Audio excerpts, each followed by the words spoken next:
Kamusta baga naman kayaw, mga kabayan? Narito ako'y may ipapakita naman sa inyong isang masarap na lutaw. Ay nako, ay ere ngayon ko lang di susubukan. Sana'y makapagluto rin kayo ng papagarnay. Tayo magluluto ng igadong manok. Atay at malunan ng manok. Ay nako, napakasarap na rin duda ka. Kung may nakapagluto na rin dati ng igadaw. Pero yung babaw, may mga atay, may mga kasim at ano ay aray ang aking naisip gawin ngayon.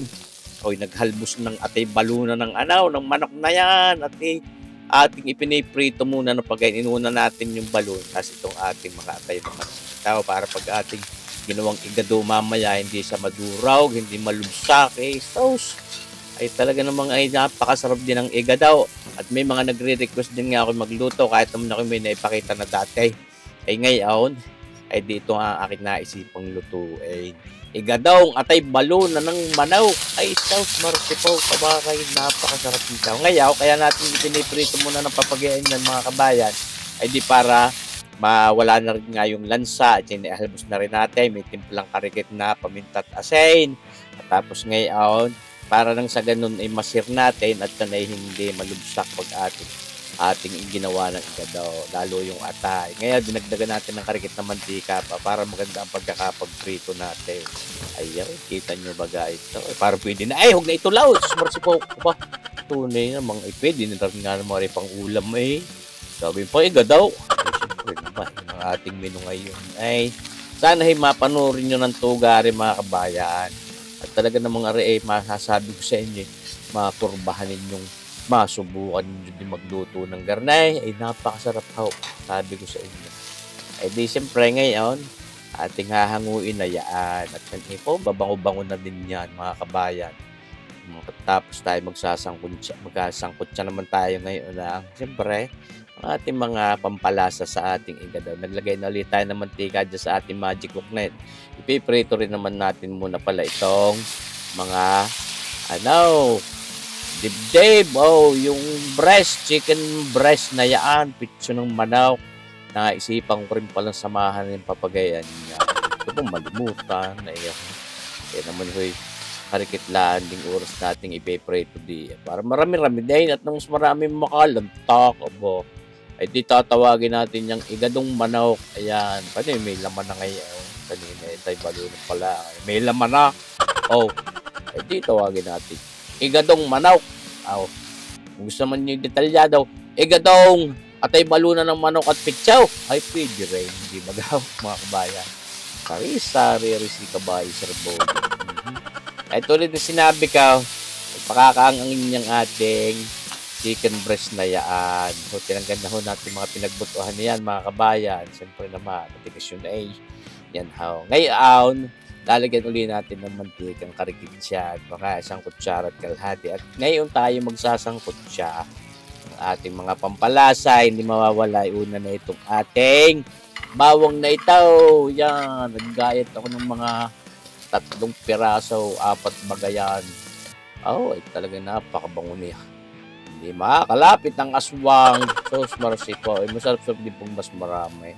Ihahalo na rin natin ngayon ating sweet onion na yan at yung karikit pang bell pepper na kulay pula. Nagtira tayo ng karikit at yung pang pinalay, mga kabaya, para mas magandang itsura. Ito mabango ito, kaya ating lulugnutin yan diyan sa pagluluto natin. Daw itong una nating nilagay na bell pepper. Kaya nagkakatas yung ating chicken breast, pwede naman nating gawin pang adiyan, pang diliyot o pang tanggal ng pang deglaze. Huwag kalilimutan na rin, baka may maghanap siya. Itong ating oyster sauce na yan, mga 1 kutsara at kalahati. Pwedeng dagdagan, mas masarap. Yan. Kaya natunay na kahit medyo napapadami ang oyster sauce, mas masarap. Yan. Lagyan din natin ng soy sauce yan. Unang tuyong yan, mga 3 kutsara lang din sa ating paglulutong yan, mga kabayan. Ang sagay ulti, maganda rin ang kulay, marikay, tapos may karikit tayo ditong carrots na yan, ating isinahog na din at para naman nalambot na. Parang pwede na. Huwag kalilimutan ng paminta, marami-ramay para mas masarap. At itong dahon ng laurel or bay leaves, Yan ho, hindi pwedeng wala sa igadaw at pampatamis ng karikit. Ako'y nabubululay. Ano ganun mo niya ako'y naglalaway na eh. Kasarap na agad. Yan ho. Teka natin ng isang kutsaritang asukal na puti. Bakit puti? Ay, walang pula eh.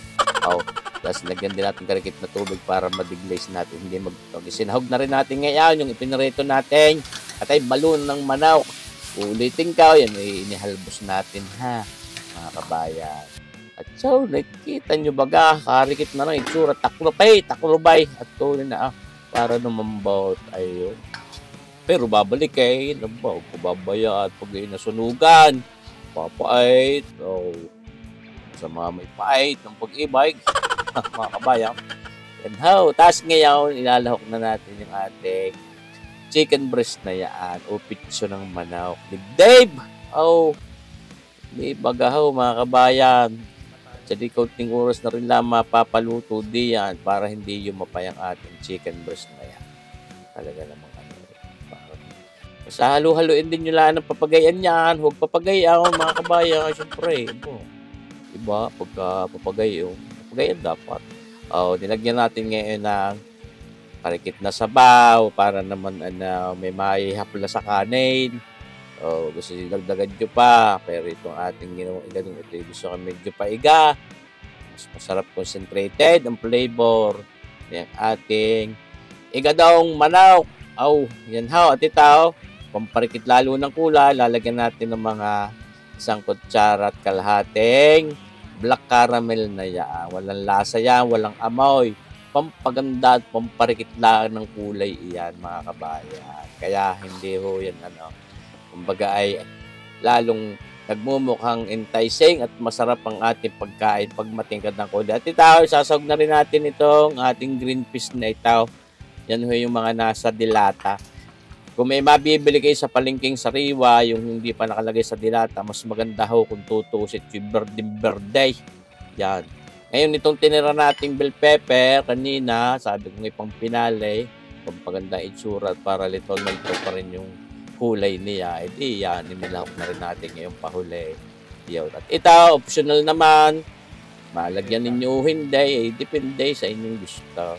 Isang pirasong chicken broth cube, pampatingkad ng lasa niyang ating igadong manok na yan. Dahil hindi naman ito napakarami niyang ating niluto. Siyempre, pampaano yan?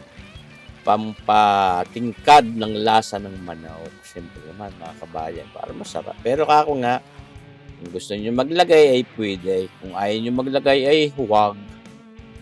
Kayo pa susunod. Dinagdag pa natin karikit na oyster sauce. Tapos dinagdag natin ang asukal na karikit pa. Kalahating kutsarita. Kompleto na ang sarap niyan. Ang kulob o ang nating papagay at tanhaw.